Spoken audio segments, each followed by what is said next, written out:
அருமையானவர்களே, ஒரு ஆண்டு முடிவடைகிறது. நம்ம அதை கொண்டாடுறதில்ல, அது வேறு விஷயம். விரும்பியோ விரும்பாமலோ அந்த கணக்கை தான் நாமளும் வச்சிருக்கிறோம். ஒரு வருஷம் முடியுது, அடுத்து ஒரு வருஷம் ஆரம்பிக்குது. இந்த ஓராண்டுல என்ன பெற்றோம், என்ன இழந்தோம் என்பதை ஒரு முஸ்லிம் யோசிக்கணும். நம்முடைய தொழுகைகள்ல எத்தனை தொழுகைகள் விடுபட்டது, நம்முடைய ஜக்காத்துல எவ்வளவு குறைகள் இருந்தது, நம்முடைய வணக்க வழிபாடுகளில் எவ்வளவு ஓட்டைகள் இருந்தன, என்னென்ன பாவங்கள், இதை ஒரு பக்கம் யோசிச்சு பார்க்கணும். என்ன நடந்தது கடந்த ஆண்டுல, அதை ஒரு பக்கம் யோசிச்சு பாருங்க. 2 வருடங்களுக்கு முன்னால ஒரு பெரிய பேரிடர் உலகத்தையே பாதித்த ஒரு கொரோனாவிலிருந்து நாம் எவ்வளவு பெரிய பாடங்கள் அதுல இருந்து பெற வேண்டியிருந்தது. இந்த ஆண்டுல பார்த்தோம் எவ்வளவு அழிவுகள், மழையினால வெள்ளத்தினால எவ்வளவு பெரிய அழிவுகளை சில மாவட்டங்கள் இன்று வரைக்கும் அந்த மழையினுடைய தாக்கத்திலிருந்து அந்த பேரழிவிலிருந்து இப்போது வரைக்கும் மீண்டு வர முடியாத அளவுக்கு பல வியாபாரிகளுக்கு பெருத்த நட்டம், கோடிக்கணக்கில் நட்டம். சில ஊர்களில் சாதாரண ஏரல் போன்ற ஊர்கள் எல்லாம் நடுத்தர வியாபாரிகள் எல்லாம் நடுத்தருவுக்கு வரக்கூடிய அளவுக்கு மோசமானாங்க.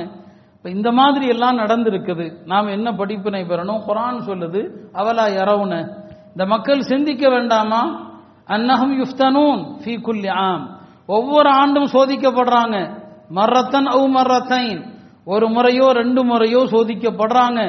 ஆனா சும்ம லா யதூபூன், ஒவ்வொரு ஆண்டு சோதிக்கப்பட்டாலும் லா யதூபூன், தௌபா செய்யறதும் இல்லை. வலஹும் யதக்கரூன், படிப்பினை பெறுவதும் இல்லை. அப்படித்தானே? ஒரு பெரிய வெள்ளம், நான் சொன்ன போன வாரம் தாமிரபரணி ஆற்றுல அவ்வளோ பெரிய வெள்ளம். அன்றைக்கு நான் ஊருக்கு போயிட்டு வரும்போது பார்த்தா அந்த வெள்ளம் வடிந்து தரையோடு தரையா தண்ணி ஓடுது. இந்த ஆற்றுலையா இவ்வளோ பெரிய வெள்ளம் வந்தது? மக்கள் யோசிக்கிறது இல்லை, எதனால வந்துச்சு, எப்படி வந்துச்சு, இதெல்லாம் ஏன் நடக்குது, இதெல்லாம் இதான் மாற்றார்களுடைய நிலைமை.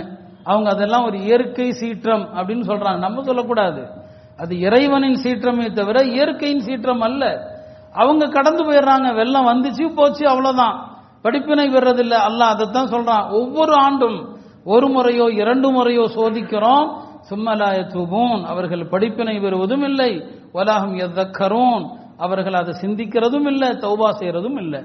அப்ப இந்த மாதிரியாக வருஷந்தோறும் நடந்துகிட்டு தான் இருக்குது. பேரழிவுகள் வந்து கொண்டு தான் இருக்குது. நாம் அதை எப்படி பார்க்கணும், எப்படி படிப்பினை பெறணும், அல்லாஹ்வுடைய கோபத்திலிருந்து நாம எப்படி தௌபா செய்யணும், அந்த கோணத்தில் இந்த பார்வை நம்மள்கிட்டையும் வர்றதில்லை. அதை நாம யோசிச்சு பார்க்கணும். அருமையானவர்களே, சோதனைகள் வருகிற போது இறை மறுப்பாளர்கள் விதியை சபிப்பாங்க, காலத்தை திட்டுவாங்க, இதெல்லாம் அவங்க செய்வாங்க. ஐயோ நாசமா போற காலம், கேடுகட்ட காலம், இதெல்லாம் யாரு? இறை மறுப்பாளர்கள் அதான் செய்வாங்க. ஆனா அந்த காலத்தை திட்டுறது நீங்க அல்லாஹ்வை திட்டுற மாதிரி. பெருமானார் ஸல்லல்லாஹு அலைஹி வஸல்லம் சொல்லுவாங்க, யுதீனி இப்னு ஆதம், ஆதமுடைய மகன் எனக்கே சங்கடத்தை தருகிறான். அல்லாஹ்வுக்கு எப்படி சங்கடத்தை தர முடியும்? அல்லாஹ்வே சொன்னான், யசுப்பு தஹர், அவன் காலத்தை திட்டுகிறான், காலத்தை நானே இயக்குகிறேன், காலம் என்னுடைய கையில இருக்குது. அப்ப காலத்தை திட்டுறது யாரு? இறை மறுப்பாளர்கள் திட்டுவாங்க. மோசமான காலம், கெடுகட்ட காலம், காலத்தை திட்டுவாங்க. அவங்க படிப்பினை பெற மாட்டாங்க, அவங்க சோதனைகளை தாங்க மாட்டாங்க. ஒரு மூமின் அப்படி அல்ல. ஏன்னா இது போன்ற வெள்ளங்கள்ல இறைவனை மறுப்பவர்கள், இணை வைப்பவர்கள் எல்லாருக்கும் வர்ற சோதனை முஸ்லிம்களுக்கும் வருது, மோமின்களுக்கும் வருது. மோமின்கள் எப்படி பார்க்கணும் அந்த சோதனையை, துன்பங்களை முஸ்லிம்கள் எப்படி பார்க்கணும்? ஒரு அறிஞர் மிக அழகாக சொன்னாங்க, நான் 4 வகையான மனிதர்களை கண்டு ஆச்சரியப்படுகிறேன். அவர்கள் குர்ஆனுடைய 4 வசனங்களை ஏன் சிந்திப்பதில்லை என்று. 4 வகையான மனிதர்கள், அவங்க குர்ஆனுடைய 4 வசனங்களை ஏன் சிந்திக்காம இருக்கிறாங்கன்னு ஆச்சரியமா இருக்குது அப்படின்னு சொன்னார். முதலாவது யாருன்னா, லிமன் அசாபஹு துர்ருன், ஒரு மனிதனுக்கு நோய் நொடிகள் வருகிறது. நோய் நொடிகள் உச்சக்கட்ட நோய் வரைக்கும், மோசமான நோய்கள் வரைக்கும் வருது. இந்த நோய் வரக்கூடிய மனிதன் ஒரு ஆயத்தை சிந்திச்சா போதும் அந்த நோய் குணமாயிடும் அப்படின்னு சொல்றாரு. ஆனா யாரும் சிந்திக்கிறது இல்லை. நோய் வந்ததும் பதறுகிறோம், பதற்றம் அடைகிறோம், எந்த டாக்டர்கிட்ட போறது என்று நாம குழம்புறோம். ஆளாளுக்கு ஒரு யோசனை சொல்றாங்க, இங்க போங்க அங்க போங்கன்னு சொல்லி. ஆனா ஒரு ஆயத்து தான், அய்யூப் இதுனா அந்த ரப்பஹு அன்னி மஸ்ஸனிய துர் வ அன்த அர்ஹமுர் ராஹிமீன்.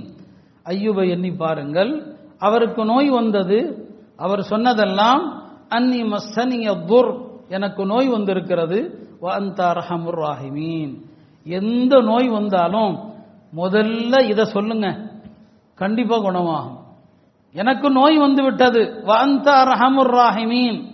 அல்லாஹ் அடுத்து சொல்ற பதில் என்ன? ஃபஸ்தஜப்னா லஹு, அவருடைய கோரிக்கையை ஏற்றோம், நோயை குணப்படுத்தினோம். எந்த நோயானாலும் சரி, எத்தனை வருஷம் ஆனாலும் சரி குணமாயிடும். ஏன் நோய் வருகிற மக்கள் இந்த ஆயத்தை யோசிக்கிறது இல்லை?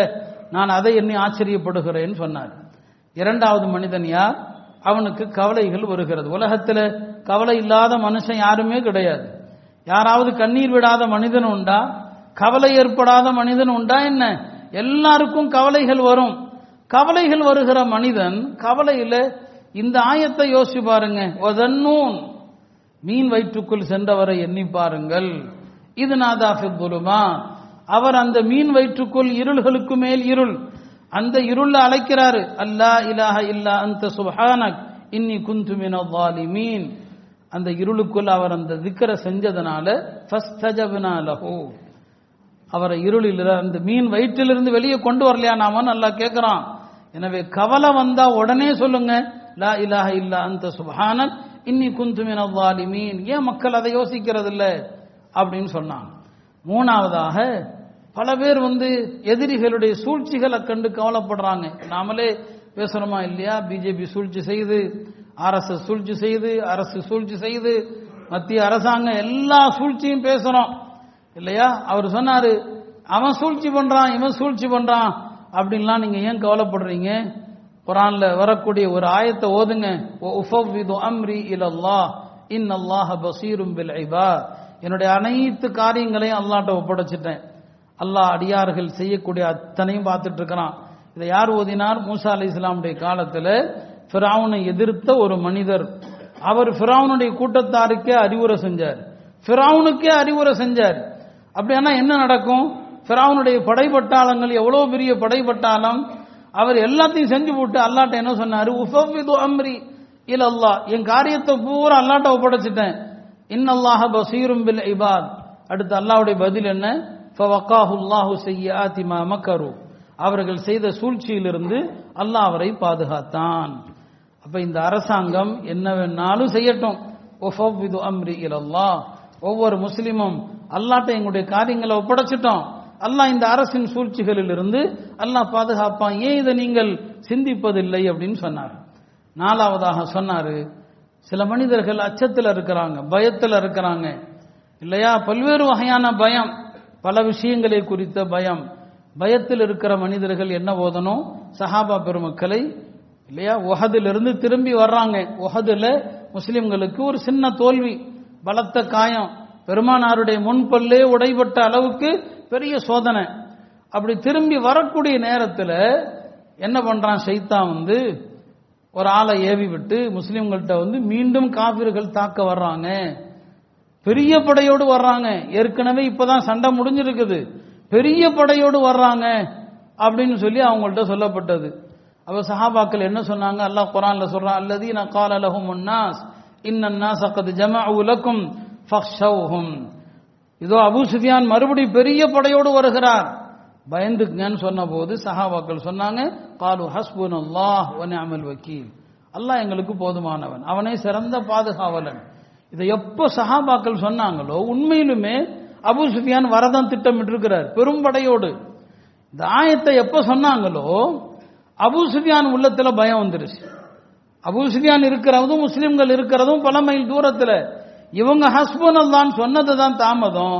அபூ சுஃபியானுக்கு பயம் அவர் தன்னுடைய படைய வேண்டாம், நாம இனி முஸ்லிம்களை சந்திப்பது சரியல்ல, மக்காவுக்கே போயிடலான்னு போயிடுறாரு. அல்லாஹ் சொல்றான், ஃபன்கலபு பிநிஅமத்தின் மினல்லாஹ் வ ஃபத்லின் லம் யம்ஸஸ்ஹும் சூஉன், எந்த அச்சமும் இல்லாம அல்லாஹ்வுடைய அருளோடு அவர்கள் திரும்பி வந்ததாக சொல்றான்.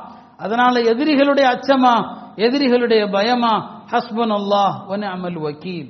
எந்த கவலை தரக்கூடிய வார்த்தையை கேட்டாலும் சரி, ஹஸ்புனல்லாஹ்னு சொல்லுங்க, அந்த கவலை உங்களை ஒண்ணுமே செய்யாது. எந்த அதிர்ச்சியான தகவலை கேளுங்க, ஹஸ்புனல்லாஹ் வ நிஅமல் வக்கீல்.